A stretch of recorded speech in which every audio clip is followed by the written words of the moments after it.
Harry was frying eggs by the time Dudley arrived in the kitchen with his mother. Dudley looked a lot like Uncle Vernon. He had a large pink face, not much neck, small watery blue eyes, and thick blonde hair that lay smoothly on his thick, fat head.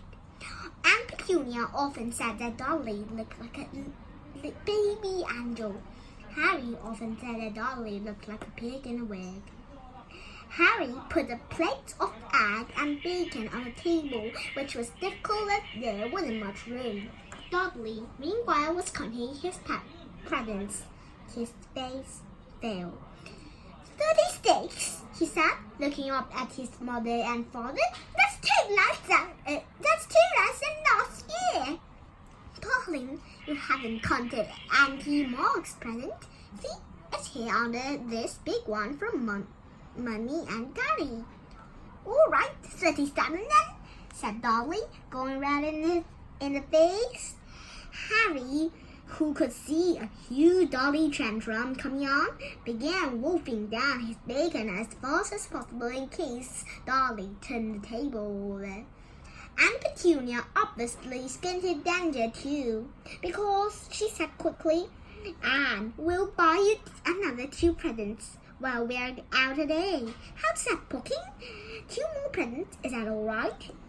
Dudley thought for a moment. It looked like hard work. Finally, he said slowly, "So I'll have 39 sweetens," said Aunt Petunia. "Oh." Dudley stepped down Harry and grabbed the nearest puzzle. "All right then." Uncle Vernon chuckled. "Little tyke wants his money's worth, just like his father. Atta boy, Dudley." He ruffled Dudley's hair. At that moment, the telephone rang and Aunt Petunia went to answer it while Harry and Uncle Vernon watched Dudley unwrap the racing bike. A steam terminal, a remote control airplane, 16 new computer games, and a video recorder. He was briefing the people of a gold wristwatch when Aunt Petunia came back from the telephone, looking both angry and worried. "Bad news, Vernon," she said. "Mrs. Fig's broken her leg. She can't take him." She jerked her head in Harry's direction. Dudley's mouth fell open in horror, but Harry's heart gave a leap.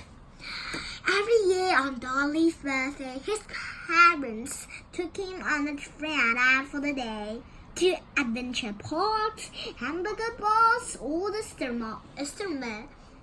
Every year, Harry was still left behind with Mrs. Fig, a mad old lady who lived 2 streets away.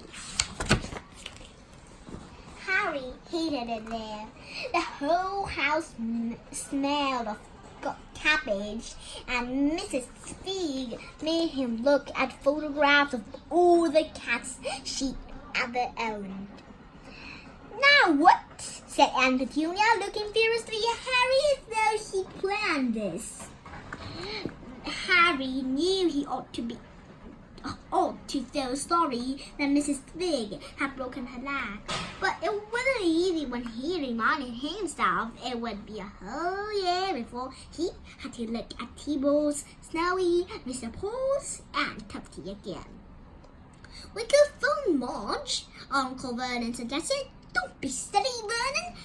She hates the boy." The Dursleys often spoke about Harry like this, as though he wasn't there, or rather, as though he was something very nasty that couldn't understand them, like a slug. What's her name?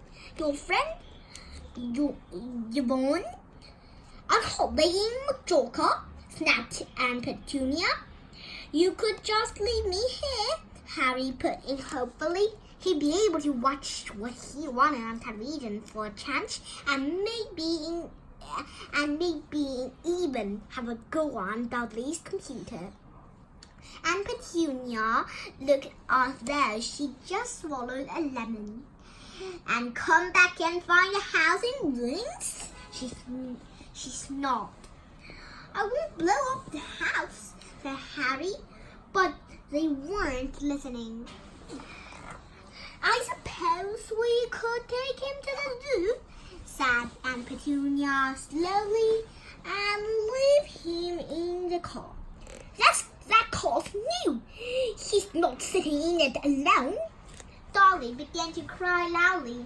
In fact, he wasn't really crying. It had been years since he'd really cried. But he knew that if he screwed up his face and wailed, his mother would give him anything he wanted. "Dinky Duddy Dums, don't cry. Mommy won't let him spoil your special day," she cried, flinging her arms around him. "I don't want him to come," Dolly yelled between huge pretend sobs. "He always spoils everything." He shot Harry a nasty scream through the gap in his mother's arms. Just then the doorbell rang. "Oh, good Lord, they are here," said Aunt Petunia frantically. And a moment later, Dolly's best friend, Pierce Pokies, walked in with his mother. Pierce was a scrawny boy with a face like a rat. He was usually the one who held people's arms behind their backs while Dolly hit them. Dolly stopped, pretending to cry at once. Half an hour later, Harry, who couldn't believe his luck, was sitting in the back of the Dolly's car with Pierce and Dolly on the way to the zoo for the first time in his life. His aunt and uncle hadn't been able to think of anything else to do with him. But before they left, Uncle Vernon had taken Harry aside. "I'm warning you," he had said, putting his large purple face right up close to Harry's. "I'm warning you now, boy. Any funny business, anything at all, and you'll be in the cupboard from now until Christmas." "I'm not going to do anything," said Harry, honestly. But Uncle Vernon didn't believe him. No one ever did. The problem was, strange things often happened around Harry, and it was just no good telling the Dursleys he didn't make them happen. Once Aunt Petunia, tired of Harry coming back from the barbers looking as though he hadn't been at all, had taken a pair of kitchen scissors and cut his hair so short he was almost bald except for his fringe, which she left to hide that horrible scar. Dolly had laughed himself silly at Harry, who spent a sleepless night imagining school the next day, where he was already laughed at for his baggy clothes and sellotape glasses. Next morning, however, he had got up to find his hair exactly as it had been before Aunt Petunia had sheared it off. He had been given a week in his cupboard for this, even though he had tried to explain that he couldn't explain how it had grown back so quickly. And another time, Aunt Petunia had been trying to force him into a revolting old jumper of Dolly's, brown with orange baubles.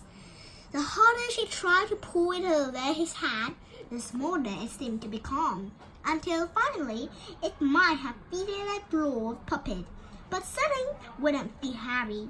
And Petunia had decided it must have shrunk in the wash, and to his great relief, Harry wasn't punished. On the other hand, he got into terrible trouble for being found on the roof of the school kitchens.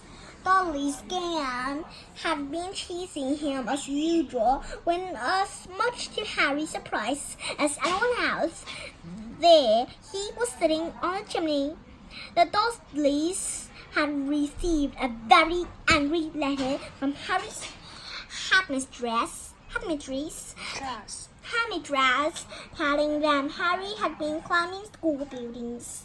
But all he tried to do as he shouted at Uncle Vernon through the locked door of his cupboard was jump behind the big beams outside the kitchen doors.